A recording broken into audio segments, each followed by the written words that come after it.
Hi, good to see you. I'm broadcasting from my bed today. It's about 5 o'clock. I usually take a little nap in the afternoon, but I didn't feel like getting up. It's a rainy afternoon. I went dancing last night, Halloween costume party at the Moose. Danced a lot, and I'm tired today. This morning I had my Bible study. I lead a Bible study here in Bear Creek at the clubhouse. I'm very honored and blessed to be doing that. We have about 9 people, half men and half women, that have been coming. We're just reading through the Bible and discussing as we go, just using my experience as my credentials. I've been through a lot of seminars, and I've been in the Bible, in the Word, most of my life, so those are my qualifications. I dated a pastor for 7 years. You'll hear about that later. Anyway, I was tired. I went to the store, got some fresh produce today. We have a nice little market not far from here.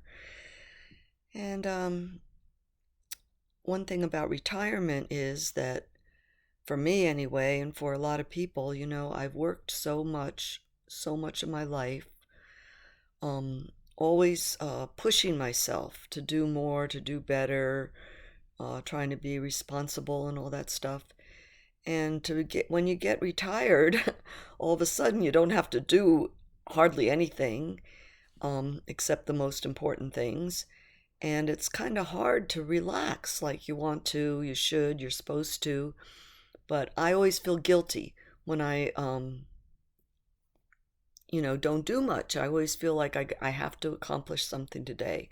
Always pushing myself.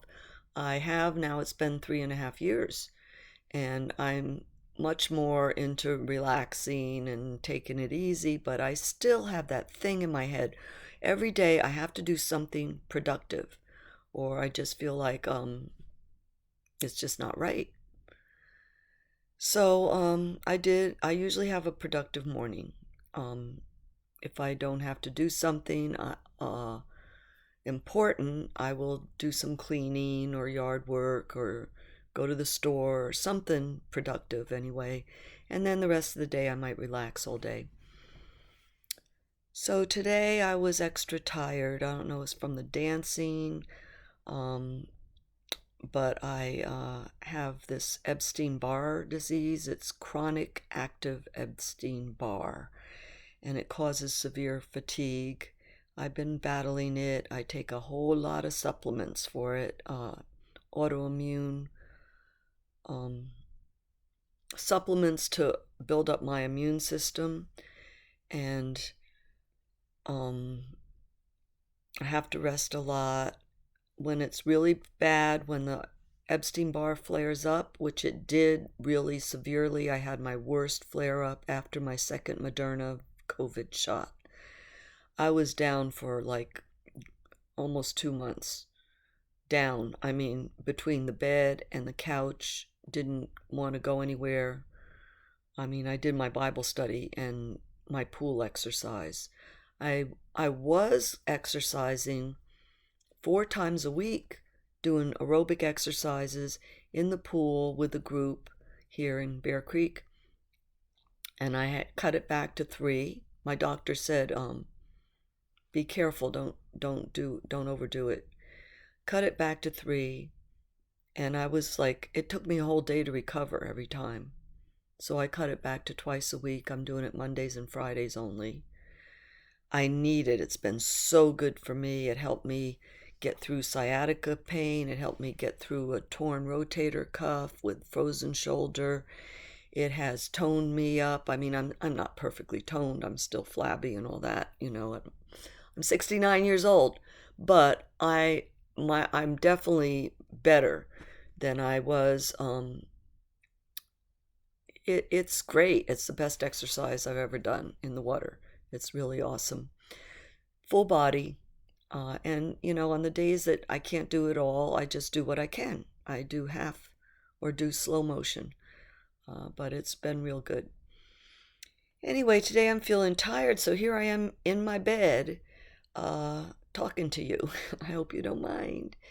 I wanted to pick up a couple things like I usually do from my last episode, something I might have forgot. I mentioned about my mom knew Frankie Valli's aunt. She also, she happened to go to bingo on Friday nights. Every Friday night, Mom went to bingo. And she also knew and was friends with Jack Nicholson's mother, who lived in Neptune, which was near Long Branch where we lived. So that was a pretty cool thing. Never tried to get me to meet him, but she was friends with his mother and loved her bingo. And a lot of her Japanese friends would go there and they would all get together. And she actually, years later, after my dad passed, she got a boyfriend that she had met and known many years through bingo. So, talking about that stuff, Fridays, my mom's payday, of course. She worked hard. And on Fridays, she would take me and pick up my brother from the babysitter, and we would go to the Dutch Hut, which was on Broadway in Long Branch. It was a burger joint. And we would get cheeseburgers. My brother would get a hot dog and French fries. That was the only time we ever did that. Fridays, almost all the time. But then I graduated from Dutch Hut to where I discovered how much I loved uh, Italian sub. And then she would buy me an Italian sub. She would just pick it up and bring it home on Fridays. And she would often get the stop at the bakery and buy chocolate eclairs. So Friday was the treat day, her payday, and she would take us shopping sometimes. I remember when I was little, I hated going shopping, very boring. Seemed like took forever for her to look around. And I remember hiding in the racks of clothes and talking to myself and playing games with myself and stuff. I was so bored, I hated it. I could have easily got lost or kidnapped or something, but they didn't think about that stuff back then, I guess.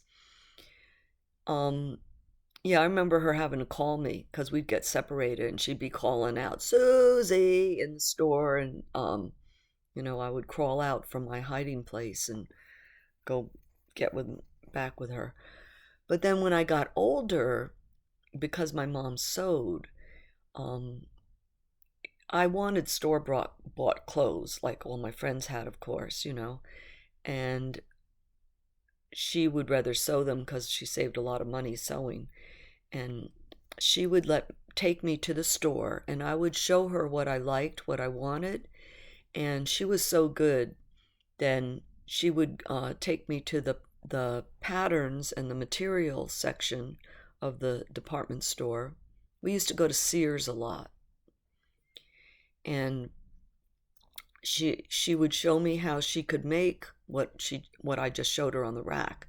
She could make it, and that was really cool because I could pick out the cloth myself, and she would tweak it however I wanted. If I wanted the buttons different, or I wanted a pocket here, or I didn't like the way the collar was, or whatever, she could fix it the way I wanted it, and that was awesome. So that's when I don't know how old I was, but I started to appreciate her sewing for me when I realized, how creative she was and how she could make things happen. And my friends all loved, they all thought that I was super cool because I had all these different outfits and they would want to borrow my clothes and stuff. So that was all good. My mom, she could be very sweet, but she didn't know how to do other things that other mothers did. So let me get back to where I was wanting to go to today. Okay, I want to talk about the local hangout candy store soda fountain. Um, uh, it was called Johnny's, and it was just a 5-minute walk from me. But we did have to cross the big street, Atlantic Avenue, and just walk down a little ways, and I was there. They sold penny candy and the nice big chocolate bars, candy bars, all kinds of stuff 5 cents. Um, small Coke was 5 cents, large Coke was 10 cents. Uh, they had a phone booth in the back, a nickel to make a phone call in the phone booth. There was a pinball machine in the back, 10 cents to play pinball. There was always a couple guys hanging out back there at the pinball machine. Um, they had the best hamburgers, cheeseburgers, they even had pizza burgers. They were delicious. And they made chocolate malted shakes, and you could get a sundae. You could get in your Coke, you could have a chocolate Coke, a vanilla Coke, or a cherry Coke. They would put a little squirt of syrup in there, no extra cost. It was great. Everybody loved Johnny's. Great hangout. All the way, I mean, teenagers hung out there. Little kids went for their candy and treats and everything. It was great. So, going from Johnny's. Oh, okay. So here we go to the hit and run stories. Now, I had to be probably 9, and in the another episode I mentioned that I had a friend who lived across the street from me, Dory. She was 13 when I was 9, and my little brother would have been a toddler, 1 years old. He was born when I was 8. So he was 1 and 1.5 or something like that. Well, one day we decided we were going to go to Johnny's, and I was going to take my little cute little baby brother with me. And we walked down to the corner with the little toddler, the three of us, and we had to cross that big street, Atlantic Avenue. Well, we looked both ways. We started across the street, and here comes speeding down the street from Ocean Avenue one of those big cars. I mean, this is, early 60s. All the cars were big, heavy cars, and hit me. I crossing the street, I picked up my brother because he was just barely walking. Picked him up, and I was just going to carry him across the street, right? And here comes this. We stepped into the street, started to cross. This car comes speeding along, hit me. And I remember all I thought about was holding on to my baby brother. Is like, I can't drop my baby. I have to hold on to my baby. That's all I was thinking. And somehow I remember spinning around. It spun me around. Dory was there, so she might have helped catch me, but I didn't fall on the ground. Spun around and got my balance back. He stopped, squealed to stop. Stopped, got out of the car, looked at us. We were all still standing, baby in arms. And then he just jumped back in the car and took off, left. Neighbors came running out because of the screech of the brakes. Everybody heard it. And the neighbors came running out, and they all just figured I was okay. Everybody was okay. We were still on our feet. But, I didn't get to Johnny's, went back home. Well, he hit my leg, and my mom didn't take me to a doctor or anything, which was crazy. The next day, my knee was like black. It was bruised so bad, swollen. It was black and black, like purple, running up my thigh and down to the middle of my calf.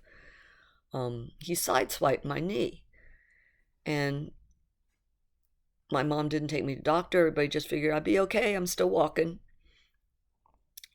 Thinking back, I'm thinking maybe my mom was mad at me because I really shouldn't have taken my brother. I don't think I asked permission or anything.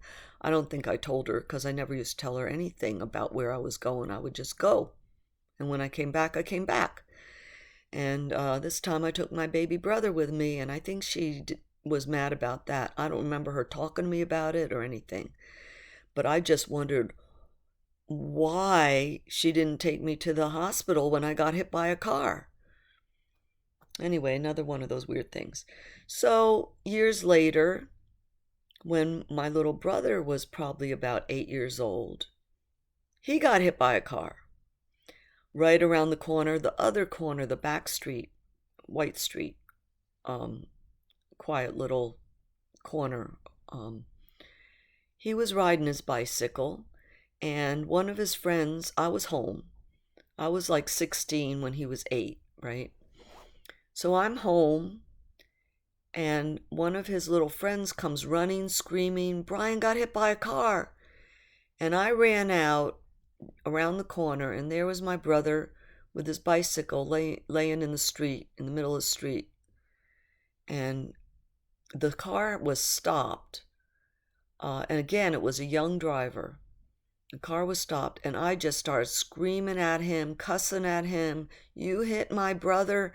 You know, I just cussed him out, and he left, got in the car and left. Turned out Brian, my brother, he broke his arm, and he was okay, but he broke his arm. Anyway, those are some of the crazy things that happened. Then I'm going to tell you that that same spot, the same spot where my brother broke his arm, but I was walking down the sidewalk. This was between the 6th and 7th grade. I was like just turning 12 years old, okay? I was with, no, sorry, because the girl I was with, I didn't meet her till the 7th grade. It had to be between the 7th and 8th grade. So I was 12, maybe going to be 13 or right around turning 13. Walking down the street in the summertime in the middle of the afternoon. And I had on shorts. We used to wear these Wrangler jeans that we rolled up above our knee. They were meant to roll up right above your knee. And I had on a summer top.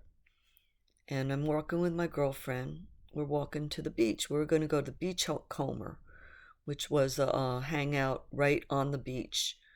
So we're walking down middle of the afternoon.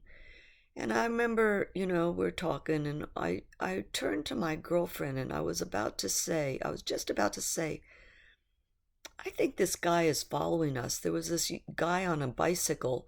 He looked a little bit older than us, like he might have been 14, something like that.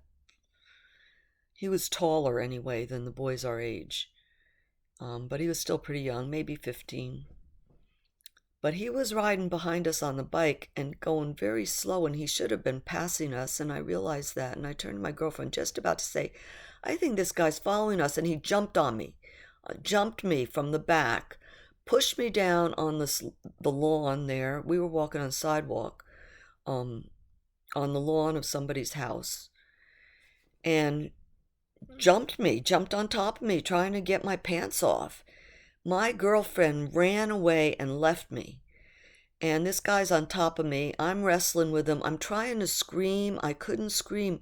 It was like I just couldn't get a scream out of my throat. I was like, ah, ah, ah, ah, ah, and nothing was coming out. It was probably only seconds went by. I finally got a good scream out. Scream bloody murder. And he jumped up and left me. Jumped back on his bike, and he was gone. And my pants were undone and halfway down. And I was so upset, and I was so mad and upset that my girlfriend left me there. I mean, she could have run up to the houses that were right there and banged on the door. She could have screamed for help. She just ran away and left me. So I'm just like shooken and getting up, and here comes the brigade of the boys that I hung out with, that were in my class, on their bicycles, the ones that were at the Beachcomber waiting for me and my girlfriend to come and join them, hang out like we always did, right? Well, she ran straight to the Beachcomber, told everybody, Susie's getting raped right now. And the boys all jumped on their bikes and came, and they were going to beat this guy's ass, of course. But he was gone. So they rode around like a posse looking for this guy. Couldn't find him. Nobody knew who he was, didn't recognize him. He was probably one of those summer people that come down just for the summer, because it was a resort town. People came down from the city for the summer, and or he might have been from Monmouth Beach, which was the next town over, because nobody recognized him. He would have went to a different school if he lived there. Anyway, that was another one of those scary stories. And I want to say that when these things happen, never told the parents. Never told the parents. I mean, I just thought my mother would just freak out and never want me to go out again. She would lock me up somehow, do something with me that I wouldn't be free to roam around like I like to do. And this was in the afternoon, in the daytime. I mean, terrible, terrible. Anyway, let's go from there to, okay, I'm gonna switch gears a little bit. Some things that, these memories keep coming back of some times that I want to cover most of my younger days before I get more into the adolescence and all. Talk about sleepovers, okay? Um, a lot of them with girlfriends. And my one friend, oh, let me check the time. I can't have, oh boy, time is already up. Okay, see you later. Hope that was a good one. Like me.